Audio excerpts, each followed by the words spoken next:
नमस्ते। आज हम आपको सुनाएंगे एक ऐसी कहानी जो रोमांच, हास्य और बुद्धि का अनोखा संगम है। इस कहानी का नाम है मिथिला में चोरों और ठगों का अंत। ये कहानी है मिथिलांचल की, जहाँ चोर, उचक्कों और ठगों का ऐसा बोलबाला था कि वहाँ रहना दूभर हो गया था। लेकिन चिंता ना करें, क्योंकि आज हम आपको मिलवाएंगे गोनू झा से, एक ऐसे धारदार दिमाग के धनी व्यक्ति से जिसने अपनी चतुराई से अपराधियों के मंसूबों को धूल में मिला दिया। तो तैयार हो जाइए आगे की कहानी सुनने के लिए। मिथिला में चोर उचक्कों और ठगों का कभी बहुत जोर था। चोर उचक्कों के इस जोर के कारण ही कोई अजनबी न तो मिथिला जाना चाहता था और न वहाँ के लोगों से मेल जोल बढ़ाने का साहस कर पाता था। मिथिलांचल नरेश ने चोरी और ठगी रोकने के कई उपाय किए, लेकिन सारे विफल रहे। एक दिन उन्होंने गोनू झा से कहा, अब आप ही कोई उपाय करें पंडित जी। राज्य में चोरी और ठगी की घटनाएं इतनी बढ़ गई हैं कि पड़ोस के राज्यों से कोई मिथिला भ्रमण के लिए आना ही नहीं चाहता। मिथिला की कलात्मक तस्वीरों के लिए पहले यहाँ पर्यटकों की भीड़ लगी रहती थी। मिथिला अपने प्राकृतिक रंग निर्माण के लिए अपनी प्रसिद्धि के कारण व्यापारियों को भी आकर्षित करता था। मखाने की खेती में यह क्षेत्र अव्वल है, लेकिन चोरों और ठगों के उत्पात के कारण अब मखाने के व्यापार पर भी असर पड़ने लगा है। यदि यही हाल रहा तो राजस्व में कमी आएगी और हमें नए कर लगाने होंगे। इससे हमारी प्रजा पर अतिरिक्त आर्थिक दबाव आएगा। यह उचित नहीं होगा। मुझे विश्वास है पंडित जी, आप ही कोई ऐसा रास्ता निकालेंगे जिससे मिथिला की प्रजा को इन ठगों, चोरों और लुटेरों से निजात मिल सकेगी। मिथिला नरेश की बातें सुनकर गोनू झा ने कहा, महाराज, आपका आदेश सिर आंखों पर। बस मुझे राज्य के सुरक्षा सिपाहियों में से कुछ सिपाहियों का चुनाव कर उनसे मनचाहा काम लेने की सुविधा प्रदान करें। महाराज ने गोनू झा को यह सुविधा प्रदान कर दी। गोनू झा ने सुरक्षा सिपाहियों में से अपनी पसंद के जवानों का चुनाव किया और उन्हें अपने गांव में ग्रामीणों जैसे लिबास में बुलाया। 3-4 दिनों तक वे उन्हें समझाते रहे कि उन्हें क्या करना है। इसके बाद वे महाराज के पास गए तथा कहा, महाराज, अब मैं ठगी चोरी रोकने के अभियान पर लग गया हूँ। न तो अगले 3 माह तक मैं दरबार में आऊंगा और न यह बताऊंगा कि मैं और मेरे सिपाही क्या कर रहे हैं, और न यह बात आप किसी भी कारण से मुझसे पूछेंगे। महाराज ने स्वीकृति दे दी। गोनू झा ने इन सुरक्षा सिपाहियों को पर्यटकों के वेश में विभिन्न क्षेत्रों के धर्मशालाओं में ठहर जाने का निर्देश दिया तथा राजकोष से मांग कर कुछ धन भी प्रदान किया। जवानों के चयन में गोनू झा ने एक विशेष नीति अपनाई थी। उन्होंने ऐसे जवानों का चयन किया था जो देखने में मूर्ख लगते थे। 3 दिनों के प्रशिक्षण के दौरान उन्होंने उन जवानों को मूर्खतापूर्ण ढंग से देखने, बोलने आदि की कला भी सिखा दी। गोनू झा के गांव से थोड़ी ही दूर पर एक मवेशी मंडी थी, जहां रविवार को मवेशियों का बाजार लगा करता था। एक सुरक्षा सिपाही किसान के भेष में उस हाट में भेजा गया। वह दिन भर हाट में घूमता रहा और मूर्खों के से हाव भाव के साथ मवेशियों के पास जाता, उन्हें निहारता और फिर उसके मालिक से उसकी कीमत पूछता। फिर अपनी अंटी से पैसे निकालकर उन्हें सबके सामने गिनने बैठ जाता। फिर कहता कि उसके पास पैसे कम हैं। लगभग 4-5 चक्कर वह पूरे हाट का लगा चुका था। अब वह किसी भी मवेशी के पास रुकता तो मवेशी के मालिक उसे दुत्कार कर भगा देते। जा जा, आगे बढ़, लेना न देना आ गया फिर से। हाट में घूम घूम कर थक जाने के बाद वह जवान एक जगह पर बैठ गया। उसने महसूस किया कि उसके आसपास थोड़ी थोड़ी दूर पर 4 लोग बैठ गए हैं। चुपचाप। सबकी पीठ उसकी तरफ थी। जवान ने फिर अपनी अंटी से पैसों की थैली निकाली और वहां बैठकर उन्हें गिनने लगे। पैसे गिनकर उसने थैली में डाली और थैली अपनी अंटी में रखकर वह फिर से मंडी के चक्कर लगाने लगा। चक्कर लगाते लगाते उसकी नजर एक छोटे से बछड़े पर पड़ी। वह बछड़े के मालिक से उसका मोल पूछा। पहले तो बछड़े का मालिक उस पर नाराज हुआ, मगर जब उसने अपनी अंटी से रुपए निकाल कर दिखाए तो उसने उसकी कीमत 200 रुपए बताई। मोल तोल करने के बाद 150 रुपए में बछड़ा खरीदकर वह जवान उस बछड़े को अपने कंधे पर लाद लिया और गोनू झां के गांव की ओर चलने को हुआ। तो जिसने बछड़ा बेचा था वह उसकी मूर्खता पर हंसते हुए पूछा, बड़े मजबूत जवान हो, किस गांव से आए हो? जवान ने चलते हुए कहा, कमलपुर गांव है मेरा। इतने में 4 लोग उसके पास से लगभग दौड़ते हुए निकल गए। जवान ने देखा ये वही 4 लोग थे जो कुछ देर पहले उसके आसपास आकर बैठ गए थे। जवान ने उन्हें देखकर अनदेखा कर दिया और धीमी चाल से वह आगे की ओर चल पड़ा। मवेशी मंडी से थोड़ी ही दूर निकल जाने के बाद एक मोड़ पर उसने देखा कि एक आदमी उसे रुकने का इशारा कर रहा है, मगर वह उस पर बिना ध्यान दिए धीरे धीरे आगे बढ़ता रहा। उसे इशारा करने वाला आदमी तेज कदमों से चलकर उसके पास आ गया और कहने लगा, क्या गणेश भाई, नाराज हो क्या? इतनी आवाज दी, इशारा भी किया, मगर आपने ध्यान ही नहीं दिया, क्यों? जवान अपनी धीमी गति से चलता रहा। उस आदमी ने फिर कहा, क्या बात है, बोलते ही नहीं है? तब जवान ने बिना उसकी ओर देखे कहा, मेरा नाम गणेशी नहीं माधव है, माधव झा। हाँ झा जी, यह बताइए कि यह बकरा कितने का मिला? ये बकरा नहीं है, ये तुम्हें यह बकरा दिख रहा है तो और क्या है? माधव चलते हुए बोल रहा था, भाई ये बकरा नहीं है, बछड़ा है, बछड़ा। अरे बकरा और बछड़े में अंतर नहीं समझता क्या? क्या मेरे पास आंखें नहीं हैं? क्यों मूर्ख बना रहे हो? वह आदमी अब रोष में बोल रहा था। माधव ने भी उत्तेजित होकर जवाब दिया, हाँ बछड़ा बछड़ा बछड़ा, एक नहीं 100 बार बछड़ा है। उस आदमी ने माधव से भी ऊंची आवाज में कहा, बकरा बकरा बकरा। माधव फिर चीखा, बछड़ा बछड़ा बछड़ा। ऐसे ही चीखते चीखते दोनों गांव के मोड़ तक पहुंच गए। वहां उन्हें 3 आदमी दिखे। उनमें से एक ने उन्हें टोका, अरे क्यों चीख रहे हो दोनों? माधव ने रुआसा होकर कहा, यह आदमी मेरे बछड़े को बकरा बता रहा है। बछड़ा चौंक कर उस टोकने वाले आदमी ने पूछा, कहाँ है बछड़ा? माधव ने मासूमियत से जवाब दिया, मेरे कंधे पर। वह आदमी ठहाका लगाकर हंस पड़ा, फिर हंसते हंसते बोला, अच्छा मजाक कर लेते हो। मजाक? मैं मजाक नहीं कर रहा हूँ, मेरे कंधे पर बछड़ा ही है। अरे भाई, बकरे को बछड़ा कैसे कह दे कोई? अब तुम्हें बकरे को बछड़ा कहना है तो कहो, उस आदमी ने कहा। उसकी बात सुनकर माधव ने अपने कंधे से बछड़े को उतारा और उसे देखने लगा।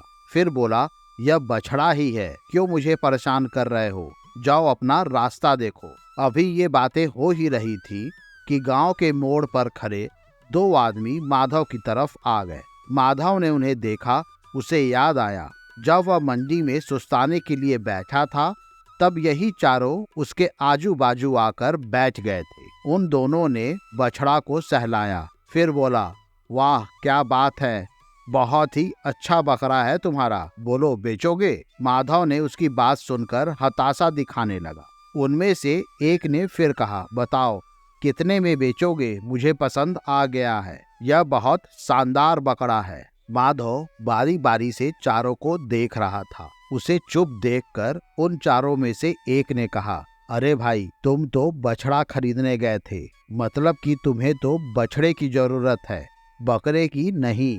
ऐसे में ये बकरा तो तुम्हारे लिए बेकार हुआ ना। ऐसे तुम्हारी मर्जी, तुम्हारे लिए जो फालतू चीज है उसकी हमें जरूरत है। तुम्हें तो खुश हो जाना चाहिए कि जो तुम्हारे लिए फालतू है उसका खरीदार तुम्हें राह चलते मिल गया। बेचना चाहो तो बेच दो, जितने में लाए हो उतनी रकम तुम्हें हम दे देंगे। बोलो कितने में खरीदा था? माधव ने मायूसी भरे शब्दों में बोला, 150 में। 150 यानी 150 रुपए। 150 रुपए मतलब 150 रुपए है ना भाई? एक आदमी ने माधव से पूछा। माधव ने सिर हिलाकर हामी भर दी। फिर उनमें से एक ने माधव का कंधा थपथपा कर कहा, अरे भाई, 150 रुपए में 1 और 5 का तो मतलब है, मगर हिसाब किताब में शून्य का तो कोई मान ही नहीं होता। बताओ होता है क्या? माधव ने फिर से हिलाकर कहा। उसके चेहरे पर उस समय मूर्खता बरस रही थी। तो 150 में से शून्य हटा दो तो बचे 1 और 5 यानी 15। ये लो 15 रुपए।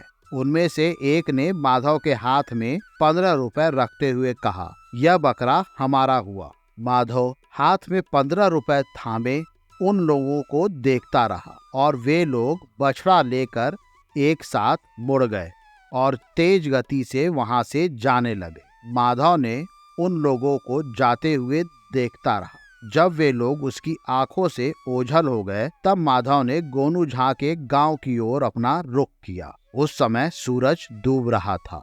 माधव धीरे धीरे चलते हुए गोनू झा के घर आया। चांदनी रात में गोनू झा अपने दरवाजे पर खटिया पे लेटे थे। वह माधव को आता देख खटिया से उठ गए और टहलते हुए माधव के पास पहुंच गए। माधव ने उन्हें सारी घटना बता दी। गोनू झा मुस्कुराते हुए माधव की बातें सुनते रहे।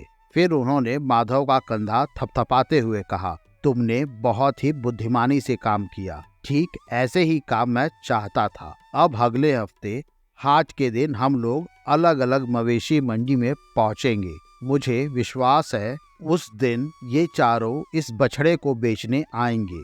माधव के जाने के बाद गोनू झा ने अन्य सिपाहियों को बुलाया और उनसे जानकारी ली। वे लोग भी अन्य ग्रामीण मंडियों में इसी तरह ठगी के शिकार हुए थे। गोनू झा मुस्कुराते हुए उनकी बातें सुनते रहे और अगले मंडी के दिन मंडी में ही मिलने की बात कहकर उन लोगों को विदा किया और फिर सोने चले गए। अपने गांव के पास लगने वाली मवेशी मंडी में अगले सप्ताह गोनू झा मंडी लगने से पहले ही पहुंच गए और एक पेड़ के नीचे बोरा बिछाकर बैठ गए। उन्हें देखकर कोई कह नहीं सकता था कि वे मिथिला नरेश के दरबार के नामचीन दरबारी हैं। साधारण कृषक लिबास में गोनू झा ठेठ ग्रामीण लग रहे थे। गोनू झा के मंडी में पहुंच जाने के बाद धीरे धीरे मवेशी बाजार जमने लगी। 2 घंटे में बाजार पूरी तरह सज गया।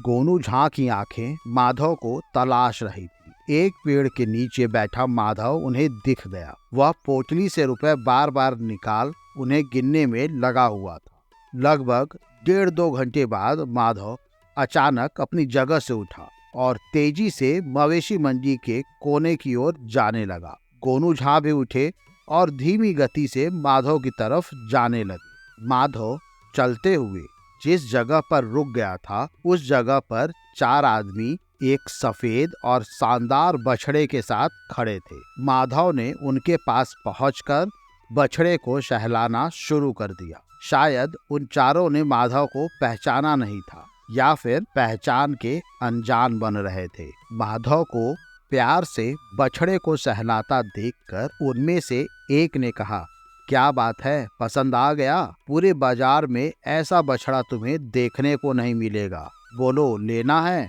माधव ने गर्दन हिलाकर हामी भरी। फिर पूछा, कितने में दोगे? 200 रुपए में, एक दाम, उसने जवाब दिया। अभी बातों का सिलसिला शुरू ही हुआ था कि गोनू झा वहां पहुंच गए और ऊंची आवाज में पूछा, अरे यह बकरा किसका है? चारों के चेहरे का रंग इस सवाल पर उड़ गया। ठीक उसी समय माधव ने कहा, अरे लगता है मेरा ही दिमाग खराब हो गया है कि बकरा मुझे बछड़ा सा दिखता है। पिछले हफ्ते भी मैंने एक बकरे को बछड़ा समझकर खरीद लिया था। गोनू झा ने फिर जोर से लगभग चीखते हुए पूछा, अरे बकरे का दाम कौन बताएगा, बता जल्दी। गोनू झा की इस आवाज को सुनकर 4-5 हट्टे कट्टे ग्रामीण दौड़कर उस स्थान पर पहुंच गए और बछड़े के साथ आए चारों ठगों के आजू बाजू में आकर खड़े हो गए। गोनू झा के चीख कर पूछने पर उन चारों में से एक ने कहा,